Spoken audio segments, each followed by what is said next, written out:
What is up, everyone? And I know today is your favorite day of the week because we get to share this video together. Also known as the Weekend in Rewind. But before we do anything, I want to pay my respects to two people and their friends and family during this difficult time. The first is Fiorentina captain Davide Astori, who passed away in his sleep at the age of 31 years old, which, as someone who's just a little bit older than that, I'm just in shock. And it's really hard for me to process. And the fact that he's leaving behind his longtime girlfriend and a 2-year-old kid, and it's such a tragedy. As is the loss of Sean Ragabir, a diehard #United supporter who, along with his brother, mother, and brother's girlfriend, passed away in a fire explosion in Leicester, which is just, it's so sad. So with a heavy heart and out of respect to the deceased, I'm gonna give everything that I have today and every day after this, because you just don't know when your point B is going to be. And I'm gonna start with this video. Good weekend, bad weekend, me. The good? I correctly predicted that Manchester City, the best team in all of England and most likely most of Europe and most likely the whole world for that matter, we're gonna beat Chelsea 1-0. And guess what happened? Guess what happened? That's right, Manchester City won 1-0. So guess who gets to win his own Warm Baller swag? It is this guy. Now I just gotta decide which shirt I want. So, hold on a second. Do I want this? I already got one. Or how about this one? I had one, I don't have one anymore because I gave it away. The classic's brother, the best goal in the history of the world, or the Warm Baller Society. It says stay warm on the back. Decisions. And I think I'm gonna go with the Warm Baller Society. It's so fresh and so clean. Ain't nobody don't let you, don't rush it. So fresh and so clean. I think I just nailed those lyrics. Also, can we take a minute to talk about Chelsea, who, in my humble opinion, played one of the worst games I've ever seen a defending league champion play, and Leicester does not count. It was a miracle when they won it, so you cannot factor them in. I mean, did Chelsea have 11 players on the field, right? They did, right? And they were all internationals, right? And they've all won trophies and top individual awards before, right? So how is it possible that they look like schoolboys playing against grown men? And yes, their manager Antonio Conte did them zero favors by playing Eden Hazard as a false 9, which didn't give him or anyone else in midfield a big man above them who would have occupied the two center backs, thereby creating some space for Hazard and these other talented midfielders to run into, or that Conte put a very, very right-footed defender in the left back spot. So he was helpless. I'm talking about Antonio Rudiger, playing out of the back because he can't pass with his left foot, which made Chelsea's attack up the left side pretty much useless. Also, I'm 100% convinced that this is Hazard's last season with the club, even when Conte gets sacked, because the guy needs a change of scenery if he's gonna make the jump to being considered one of the best players in the world consistently. It can't be him playing well in every third game, which is his tendency. He's gotta be doing it every single game, and with him now being 27 years old, these are his peak years. So I'm curious to see how this situation ends up with him and Chelsea and how he ends up playing in the World Cup, because I feel like those two are intricately linked. You like what I did there? But back to the game itself. Don't give me that crap about City's left back deserving a red card on that tackle on Victor Moses earlier in the game when he only got a yellow, because guess what? I agree with you, he did deserve a red. But that doesn't change the fact that Chelsea sucked in every possible way, and I'm not sure one of my favorite players in the whole entire world, N'Golo Conte, would have made much of a difference. Okay, maybe a slight difference, but they still would have lost. So, and this might sound weird, but I'm now of the mindset that Conte is trying to get fired because his player selection was just, it defied logic, which makes me think that he has some rider in his contract that means he gets a better payment if he gets fired as opposed to resigning. Also, you can't just sit back and absorb the whole game if you know the other team is better than you and hope you score on a set piece or whatever. I mean, I guess you can do that if you're the worst team in the league, but not the defending champion, because why even play? I mean, if I become a coach, and I hope to one day, I would rather lose, being true to my style and philosophy, and go for it than sit back and hope. Anyway, enough about Chelsea and them playing their way out of the top 4. Instead, I want to commend Pep Guardiola and Manchester City for proving that tiki-taka can work in England and that they are now Chelsea and Arsenal's daddy. It's pretty awesome to see. The bad, and you guys remember I had to do a bad. Every team that I picked to do well in my MLS preview minus NYCFC lost at home this weekend. Toronto FC deserved to lose 2-0 to the much better Columbus Crew, who looked very good. Then the Seattle Sounders lost 1-0 to LAFC, who were playing in their first ever game in their history, so it's kind of unacceptable. Though I don't know That was a fair result given the fact that the Sounders outshot them 22-5. And then my beloved Sporting Kansas City, who I picked to get second in the West behind the Sounders, got beat 2-0 at home by NYCFC. Granted, NYCFC are pretty good and are expected to do well like I predicted, but still, you can't lose your home opener. At least my other club, the San Jose Earthquakes, did win their home opener 3-2. Though they made it really dicey. They were up 3-0 and in cruise control, and they gave up 2 late goals, and they almost blew it, but still, 3 points are 3 points. Or 3 points. Oh, and that was on Atlanta's tip as well, and then they got humiliated by the Houston Dynamo 4-0, which makes me want to change some of my predictions from my video, especially for these two teams. I should have put Atlanta lower knowing they were going to hit a sophomore slump, and Houston higher because they had such a great finish to last season. And then, holy crap, Philly won!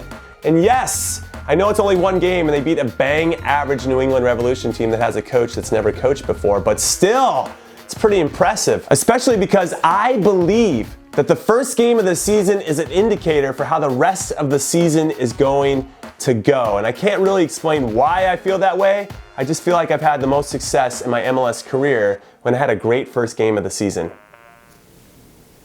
So I'm just going to leave it there. Good weekend! Leo Messi and Cristiano Ronaldo. The two best players in the world both set individual milestones this weekend as Messi scored his 600th competitive goal for both club and country, which is just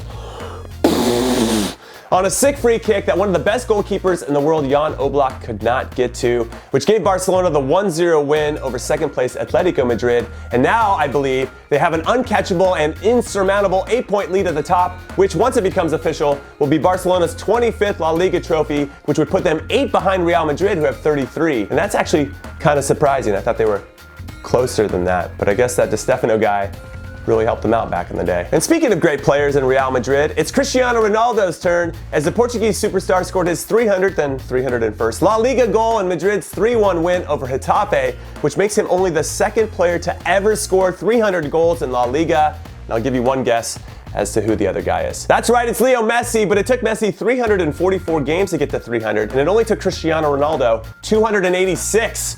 So I'll let you decide what that means in the big conversation about who is better. Bad weekend, Arsenal. Because it's one thing to lose to a terrific Manchester City team twice in a week. I mean, I think we can all see how that could happen. But to lose to Brighton 2-1, it's just the team is in shambles. And the negative stigma surrounding the team and the manager, it impacts the players. I mean, you guys remember when Aubameyang and Mkhitaryan were having fun and smiling? I feel like that lasted one game, and it's been a lot less of that smiling and having fun ever since. Worst weekend, Arsenal. Because their manager, Arsene Wenger, says he's the right guy to turn everything around, which is just as delusional as some of their supporters thinking they have a good team. You don't. Or you might on paper, but once the game starts, it's like a competition between your players to see who can underperform and show the least amount of heart. So in summation, this club needs a hard reset, and it's gotta come from the top and their owner Stan Kroenke, who needs to give a shit for once. But I don't really feel like he cares. Good weekend, Chivas Guadalajara and Club América. And yes, I know these clubs hate each other, but their 1-1 draw this weekend in the Clásico Nacional was such good entertainment for the full 90 minutes.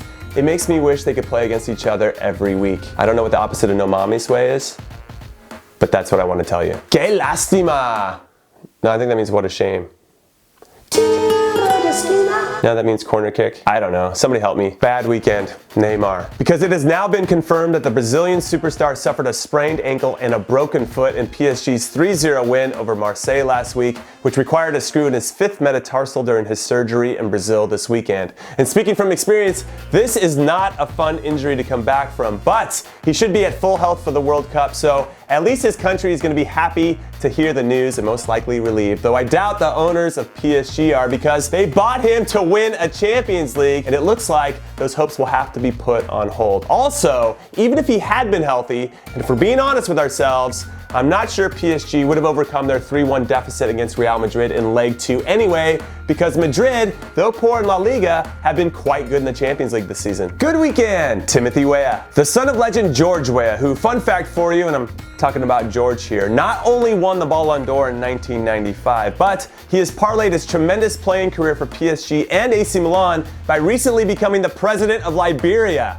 But now back to his son, the U.S. Youth International, who we need to cap tie to our senior national team as soon as humanly possible. made his Ligue 1 debut for PSG a week after he celebrated his 18th birthday and almost scored in PSG's 2-0 win over Troyes. Good weekend, bad weekend, Newcastle. The good? The Newcastle Jets of the A-League went down a man 14 minutes into their game against league leaders Sydney FC, and they still beat them 2-1, and that earns my respect. The bad? My favorite English club, Newcastle United, are not good enough in general, man, and we're definitely not good enough to give away easy goals at Anfield to Mohamed Salah and his friends, and then expect to score 3 or 4 to make up for it, okay? This isn't the Rafa Benitez managed Liverpool team in Istanbul, all right? Also, if we can't beat Southampton at home this weekend, who are 1 point behind us in the table, which is pretty scary since they are only 1 point out of the relegation zone, then we're gonna get relegated. I can feel it. So that's how big this week is, so don't f it up, lads. Good weekend, Schalke. After some discussion about how competitive it is to play for second in the Bundesliga last week,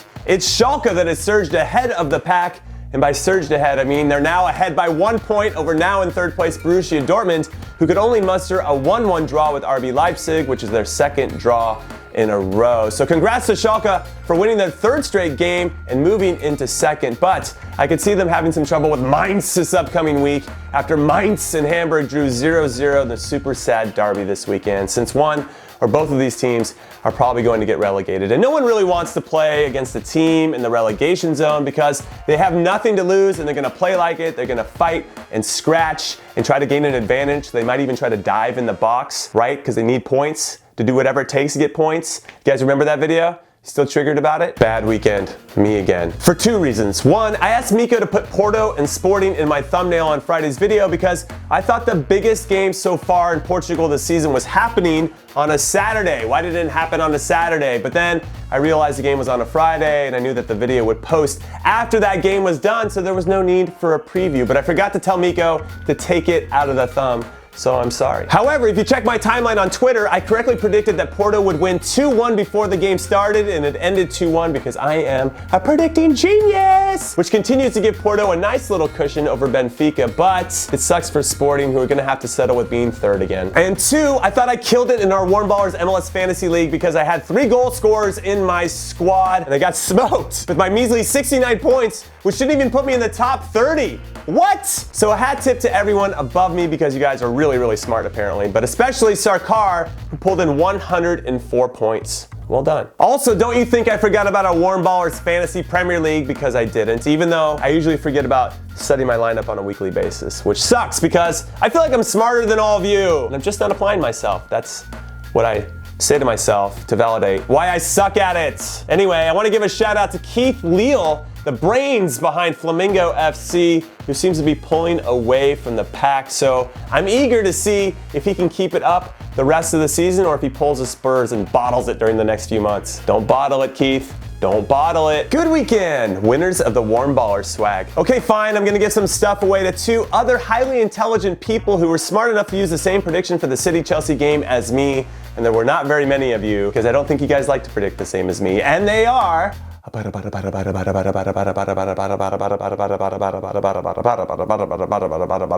Chrysalis, who not only got the right score, but called me a genius, so extra stickers for you, and Peace Eagle.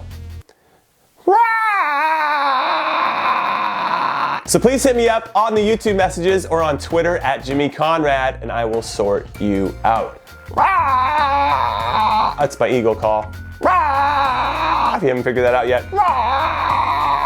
And all right, that is it. That is all I got except for this. The finale for career mode is dropping tomorrow, and all I'm gonna say is hashtag Inho forever. Also, it looks like I might be in Brazil in a few weeks, so if you live in or near Sao Paulo, then be ready for a pickup game. Also, ×2, I need some new stuff. My background, I have a P.O. box. It's P.O. Box 398, Fairfax, California, 94978. Send me some stuff, and send me stuff with a letter about why it's important that I have this. What does it mean to you? And I'll read it on camera, and then we'll talk about it, and we'll dissect why that particular thing is so special to you and why it should be behind me when I'm talking. All right, that's it now. I'm done, for sure, 100%. Later.